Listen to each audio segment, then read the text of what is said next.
hope you enjoy playing along with the following score. Be sure to hit that subscribe button and the little notification bell so that you don't miss out on all of the other drum scores I'm about to release for you. Welcome to the official Pipe Band Drumming YouTube channel. I'm James Laughlin, former 7-time world champion and founder of the Pipe Band Drumming Inner Circle. I've decided to make all of my drum scores available to you here on YouTube because I remember just how difficult it was when I started drumming. I wanted to get my hands on lots of drum scores and I just couldn't. So I want to get great drum scores in front of your eyes and your hands so that you can play along. Today's video is recorded by Sebastian in South Africa. He's one of my top Pipe Band Drumming Inner Circle students and an open drumming solo champion. If you'd like to get your hands on my entire drum score collection, I've made it available to you in PDF and audio format using the link in the description below for just $9.99. And if you want to slow down this video so you can play along, there's a little toggle where you can slow it down quite a bit.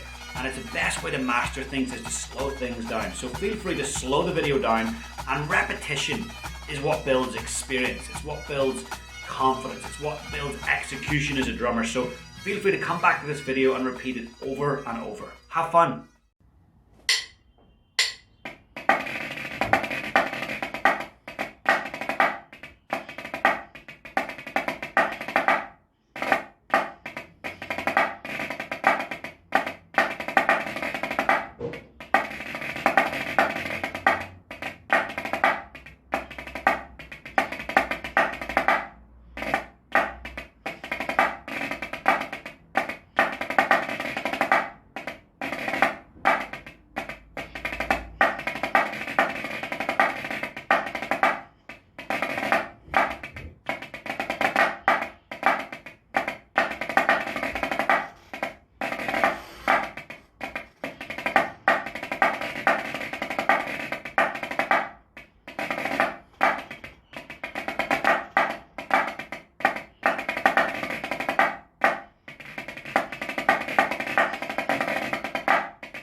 I hope you enjoyed the video, and don't forget you can get your hands on my entire drum score collection at the link in the description for just $9.99. And remember to hit that subscribe button and the little notification alarm bell so that you get notified every single time I release a score. Feel free to share this video with a friend, and you have my full permission to use any of my drum scores in your solo or band performances. See you soon.